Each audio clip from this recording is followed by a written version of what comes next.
Mình này chục xe chật thế nó đưa chục xe em không tha cho anh ngủ nó kéo thì giờ nào hai thằng một hai thằng đêm là làm gì về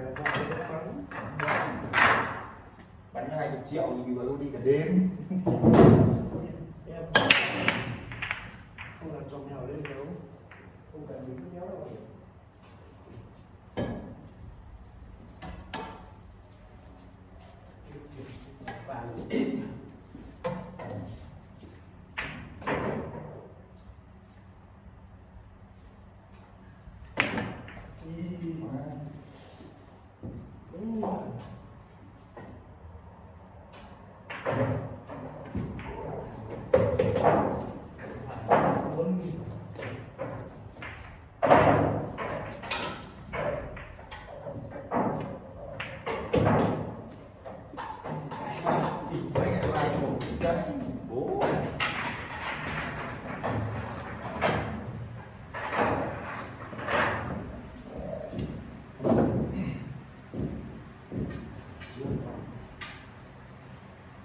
ăn lên kia cả đó.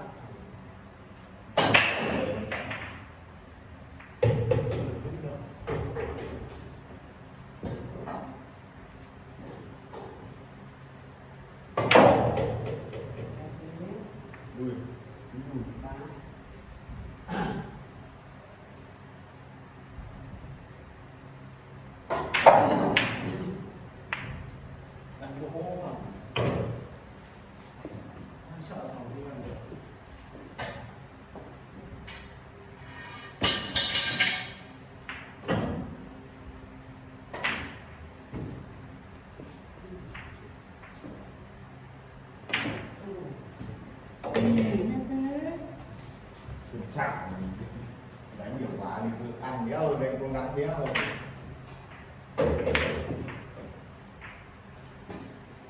thế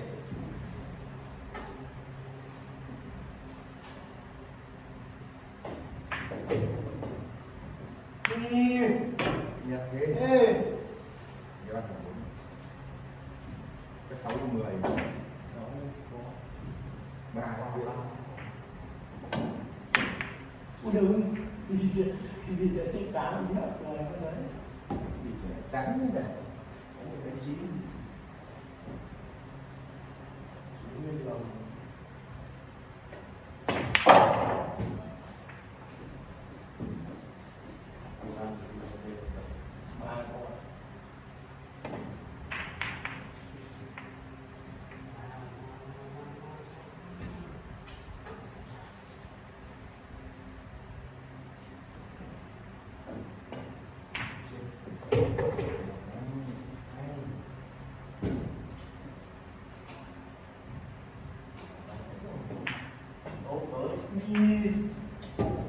trời ơi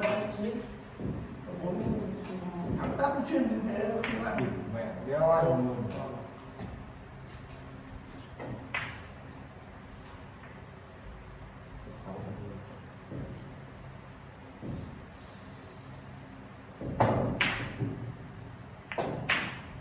cái người ta đấy mình đâu còn là để bảo mình lên nước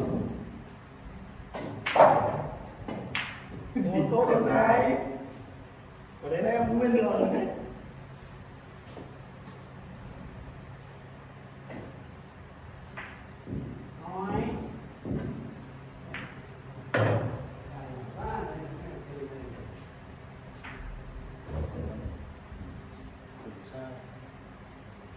sắp luôn có anh đi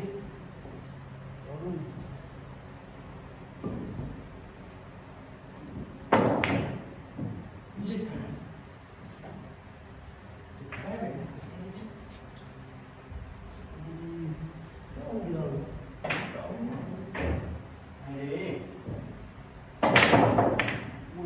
chết táo rồi chết rồi chết cá cái hay đấy mình có một sau rồi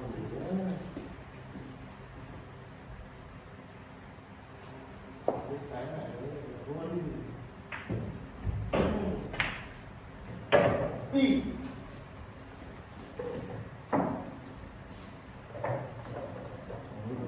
béo ăn một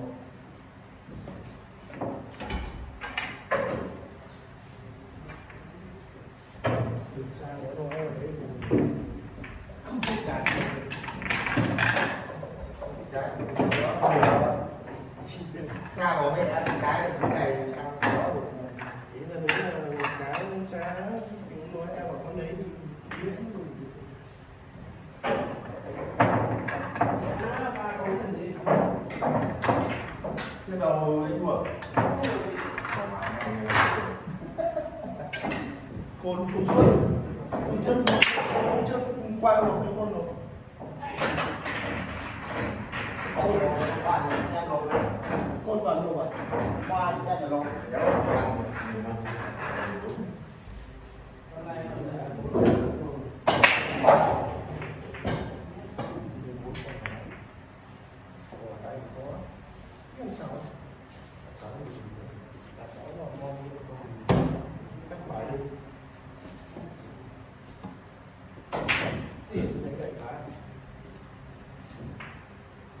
nghe hải hòn đấy nó ngon chọn cái phần này đúng đấy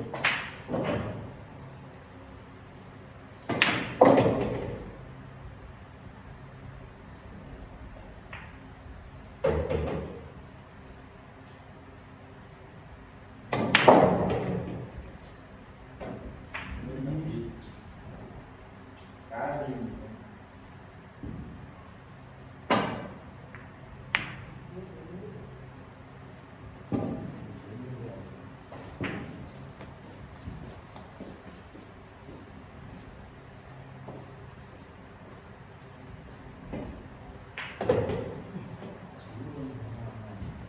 cả rồi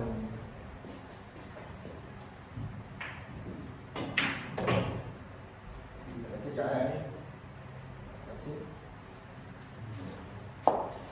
đi đấy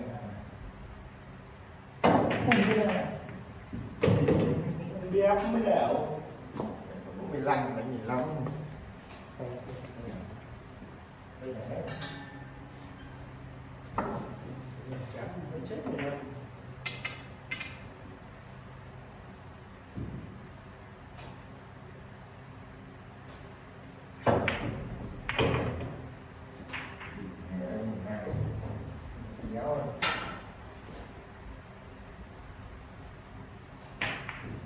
ăn mười đổ sân hết đi một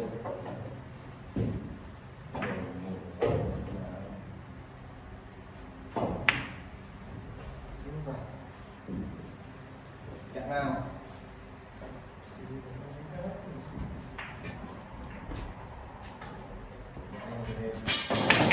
dấu gãi của chúng mình dấu gãi rồi lên Ôi.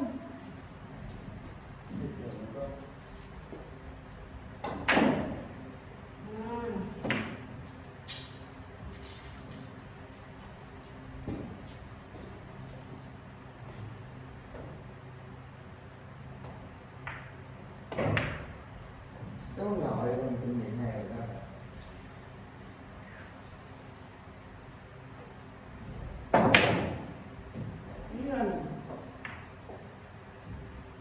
cũng nha hai ăn được hai cái thôi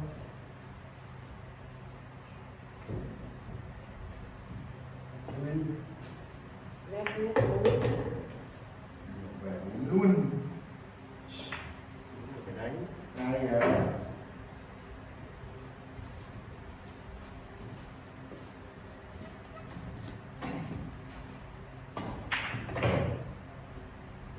luôn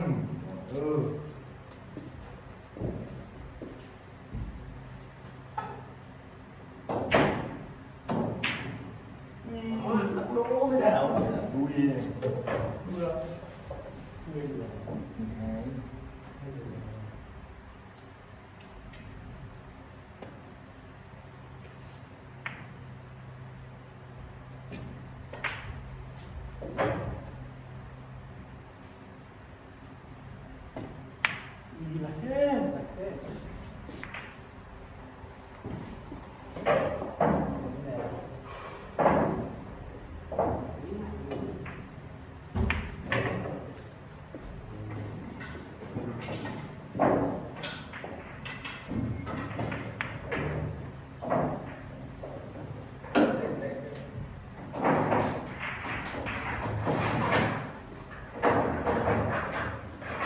dám nặng vào nó.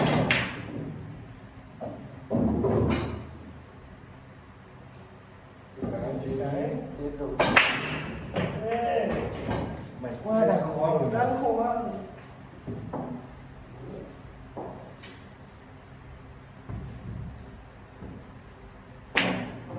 Đi trời mẹ làm kìa. Cắt bi kìa à.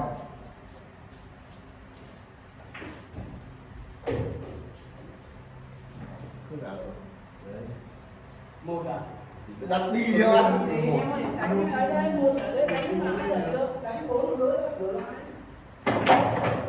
thì lên thì con khác như vậy thế nó bắt lui được phòng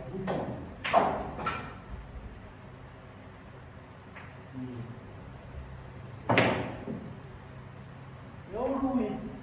ăn rồi đã ăn rồi nhẹ đi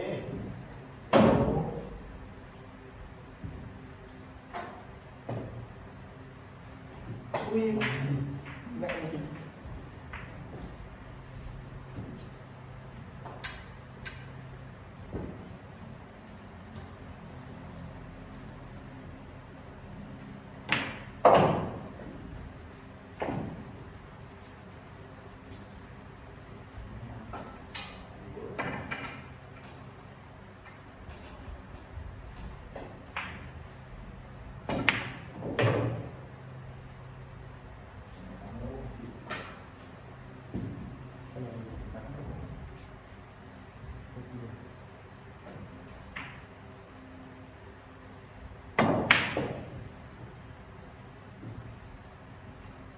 ăn rồi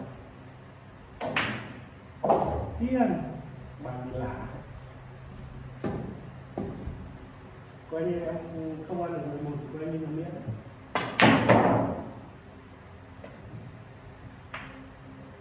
cái nào miễn rồi con này không thẳng cái đâu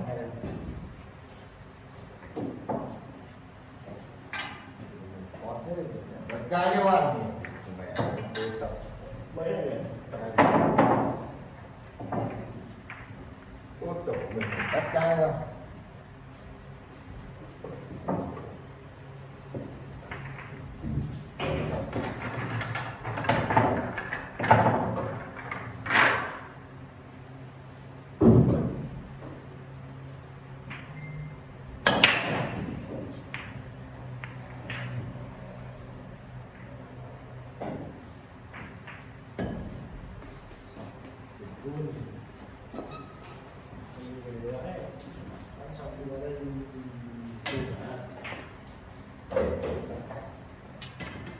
Không cả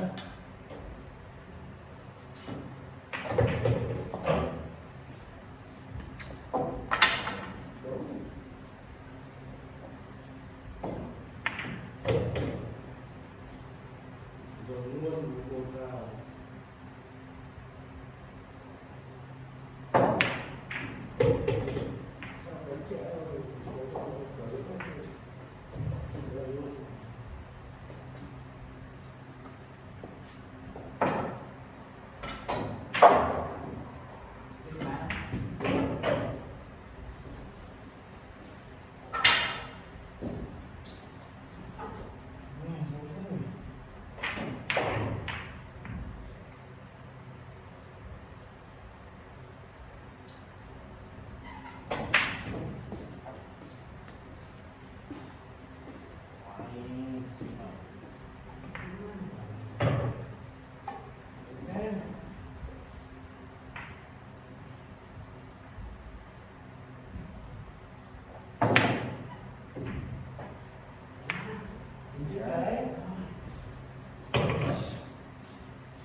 đâu đấy đấy đi ra ngoài đây chết không chết 15 rồi cũng vui đấy nhá.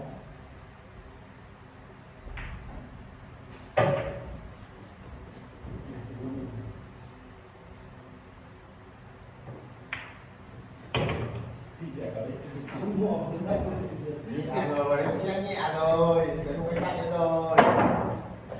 Ba xe này cứ dựa theo phòng này mình sẽ để tí ăn nhá, hôm nay chết cái thì sẽ không chết đi. Ăn được giỏi.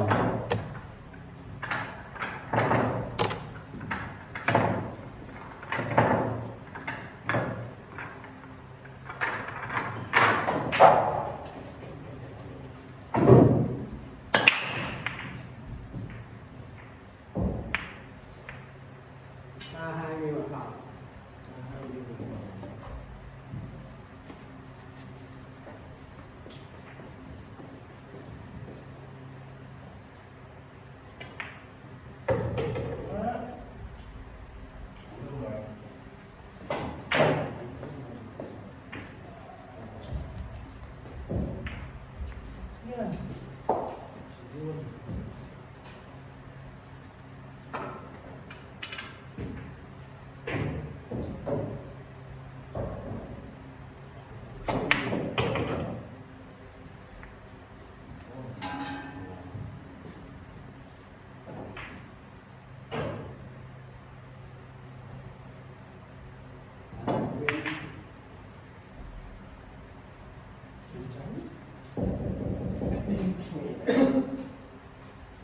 Hai đi.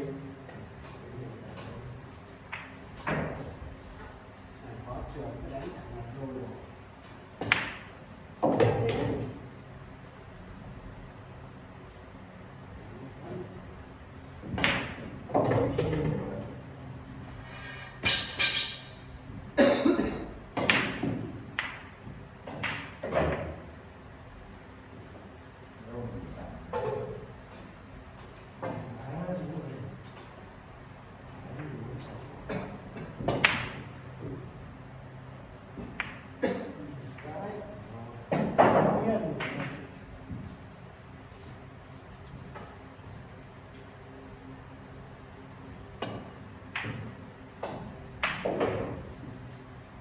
Họ đi sợ lắm người.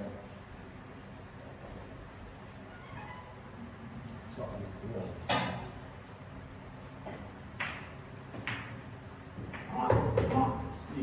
đúng rồi chắn mà mày bất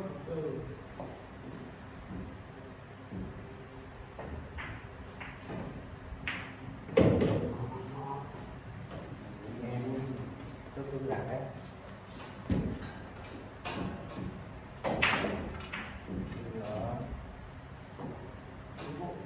Đéo gì. Quá, bảo ăn xong thì lên 6 làm không.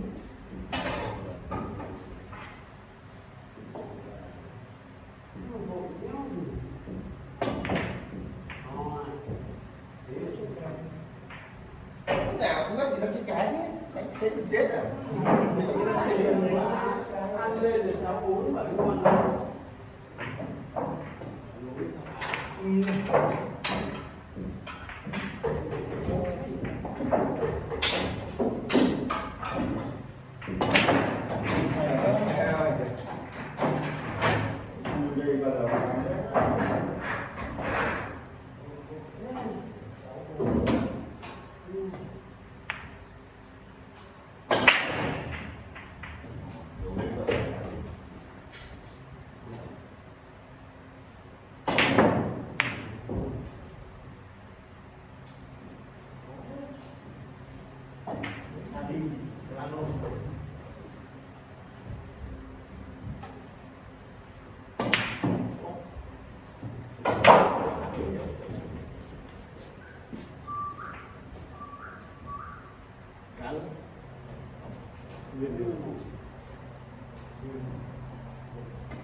Mày xoay người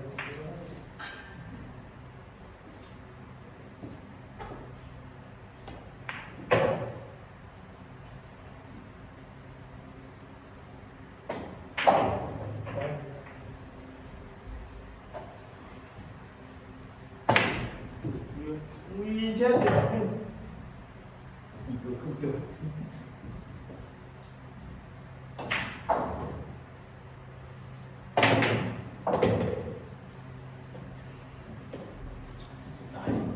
Kéo ăn được rồi. Kéo ăn lúc nào rồi. Chứ Ai đâu.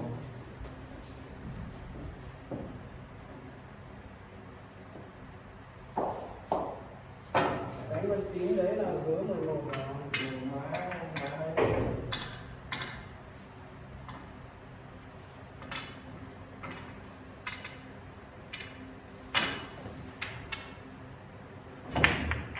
Kìa. Nhìn mẹ lẩu. Quả đấy không ăn.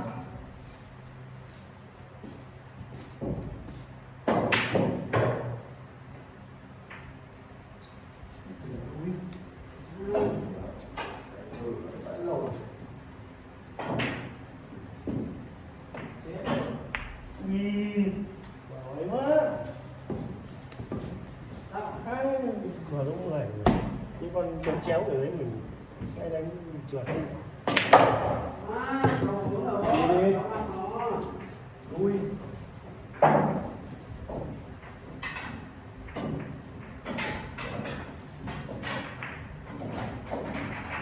cái dài đúng rồi.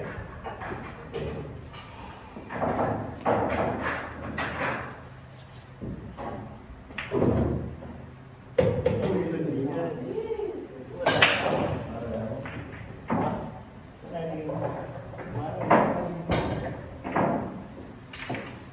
Còn đuôi. Ba đèo Còn để nó ăn. còn để đây em tự bắt đuôi em ấy.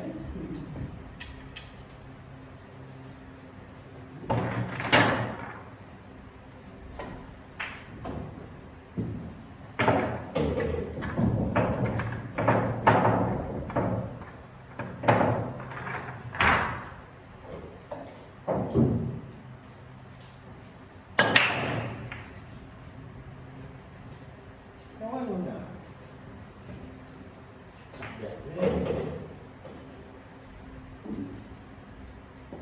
Chứ con sạch với con này Trơn kìa. trơn trong năm sọc em chứ nếu ăn trơn thì ăn làm hết thì có đấy rồi.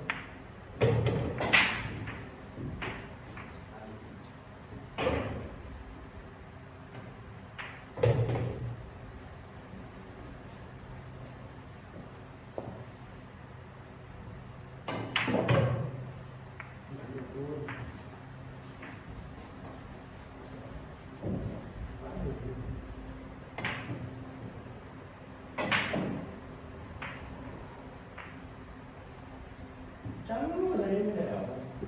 Ngay gì.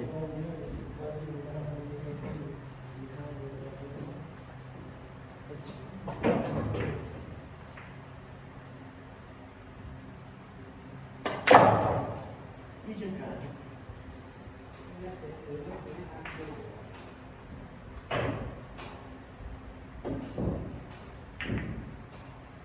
Đi lên đường cũng người.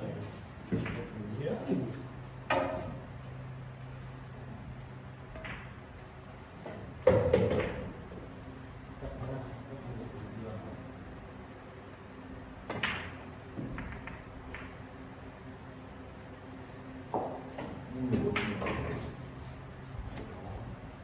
Bây giờ mã đúng ra.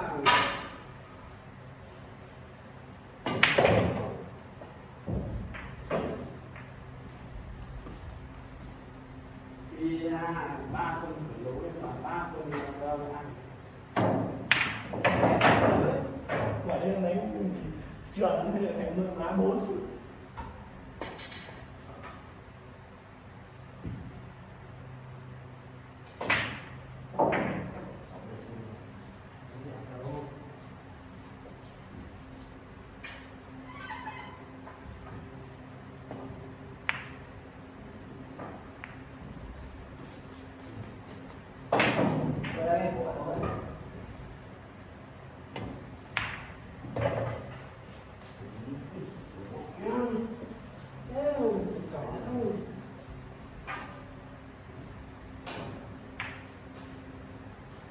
nhưng thì sáu này chơi sao trên cấp 4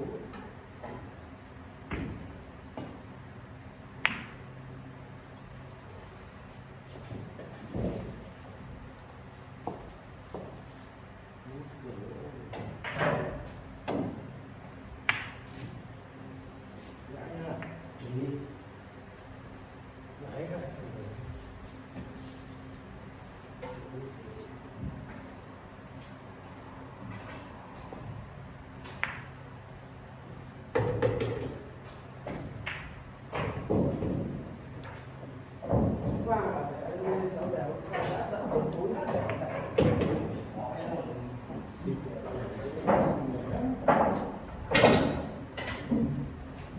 cái chỉ số nhiều vậy càng nhiều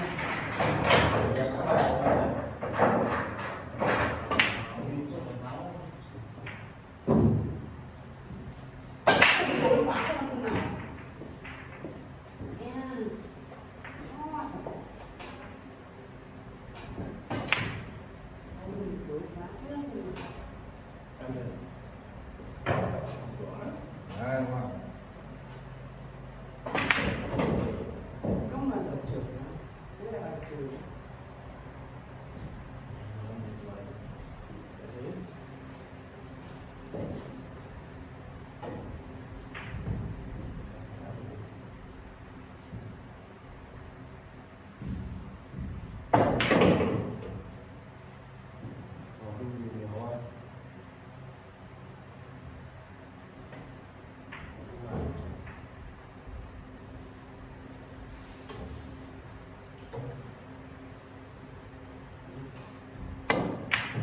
Cả cả chưa rồi.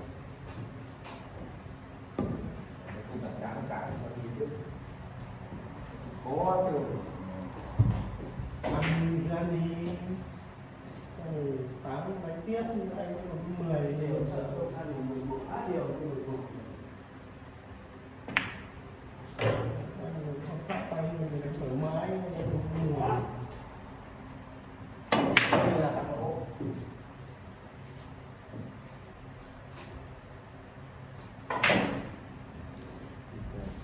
Có như đó.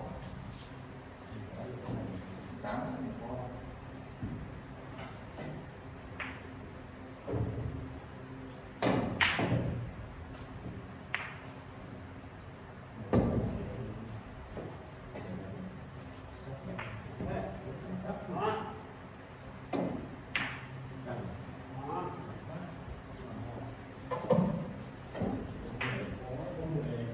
trên cái phun này Không gì nữa, tao thôi gì nữa.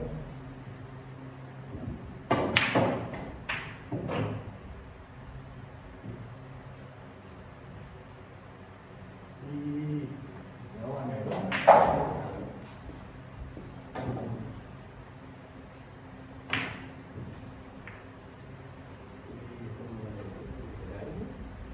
đi đu nhìn nè Đó.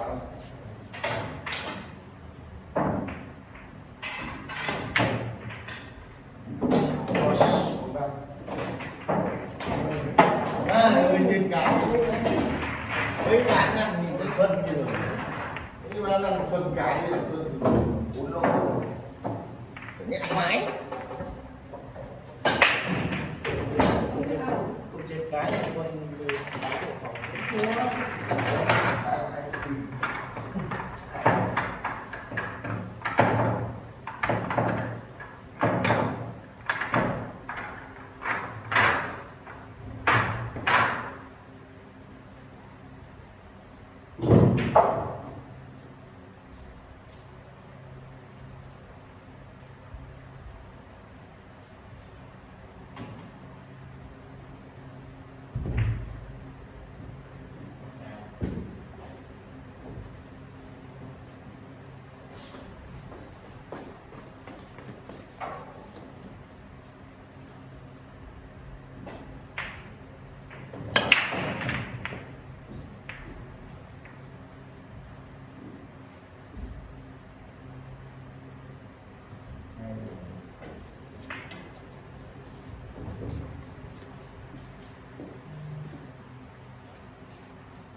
chỉ món có chứ.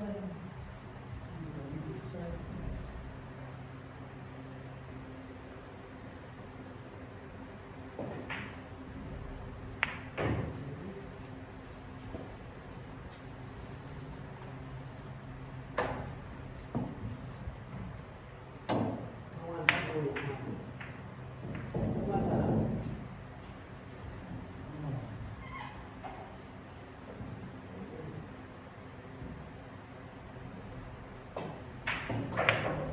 gì đẹp thế. mẹ nó không bắt đùi để chết cái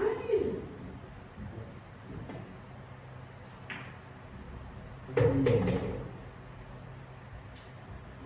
Tự nhiên lắm. Mà lại nên như chết.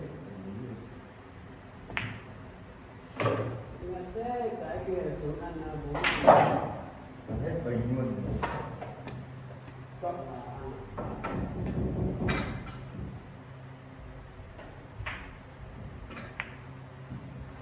Ui. bố đẹp hơn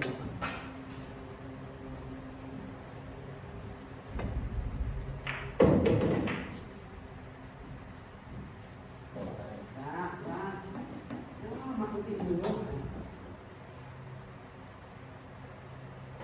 không ăn nữa nguyên một cân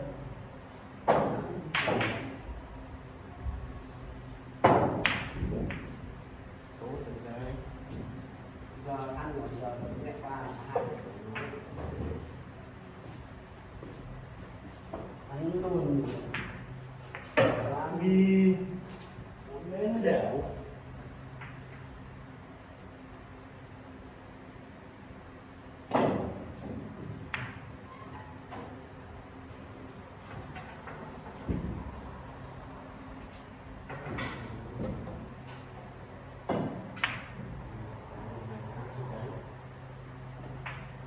Thế không ạ? Không rất là.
Có tình sai. Còn 6 anh đáng sợ cái gì?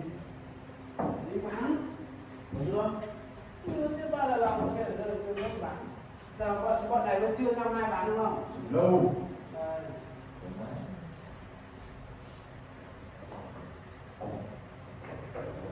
đây thế là giờ tám chấp pha giờ một xuống làm sao cho cấp cho nhanh để đánh lâu lắm chấp thế nào để cho đều Đi cái này xong này bao nhiêu không? giống 8 chấp ba này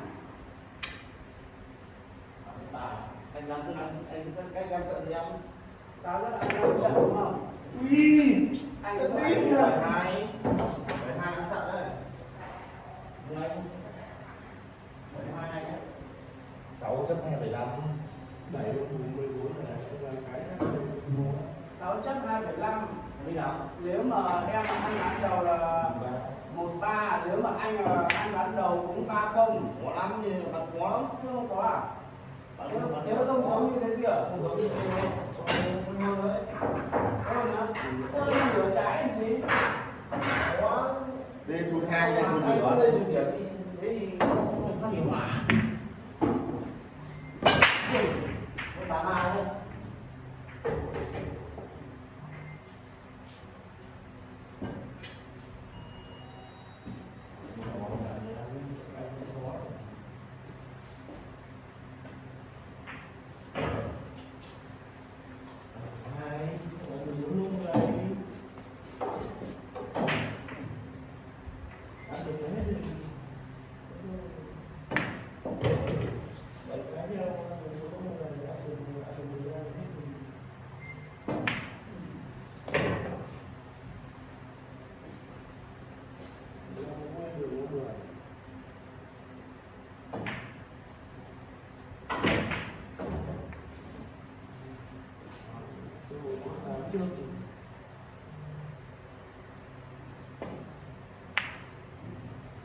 lại là km cũng thành đủ mấy rồi nhỉ? Và Chết con này mình chết.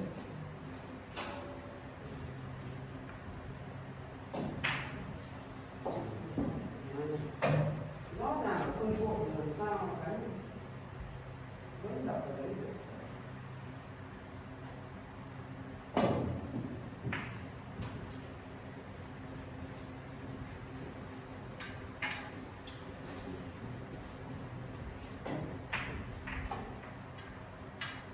Hai đồng ở đây.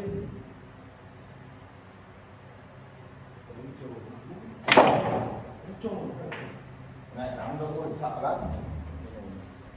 Chịu. Tám lỗ thật làm gì? Ui giời, nghe này. Cái này đắp. Anh đang ăn to đúng không? Ăn to.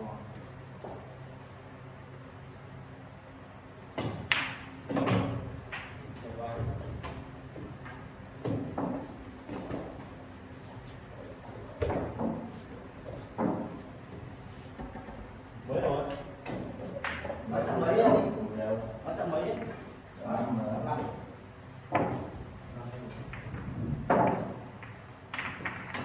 Nó xuống chạm 4 thôi.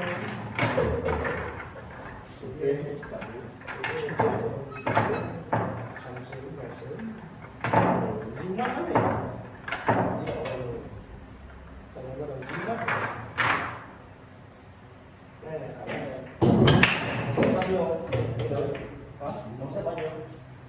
4. 4 lít đấy. 5 lít chậm 4.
Ok.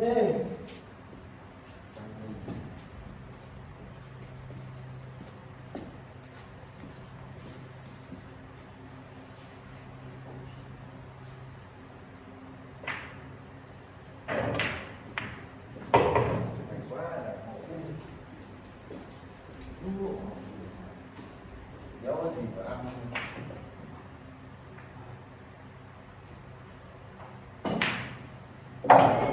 Nét lắm. Nhét dấu anh sẵn.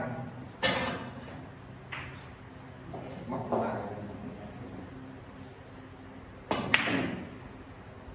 Hay mà bà đi kìa. Để gãi ra là bùi đấy.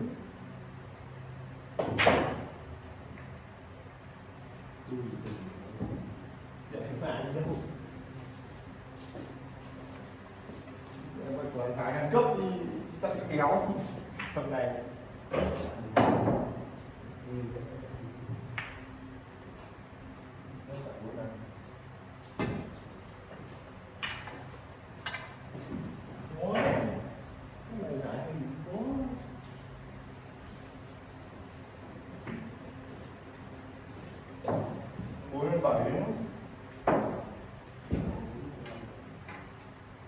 Dành 2 cái quan hình này cho anh cả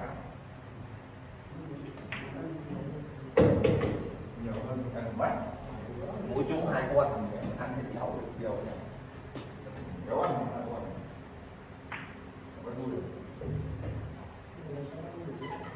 Vậy ai là các đùi được.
Thế không đánh ạ.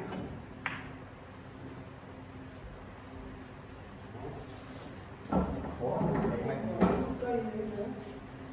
Còn nó mạnh gì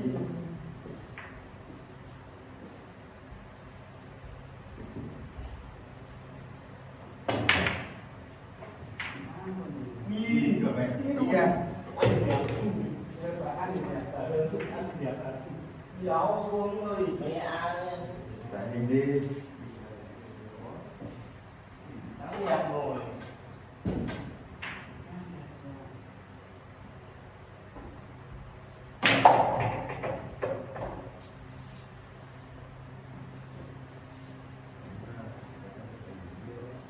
Đấy, nhưng mà phải đi ra đây là tôi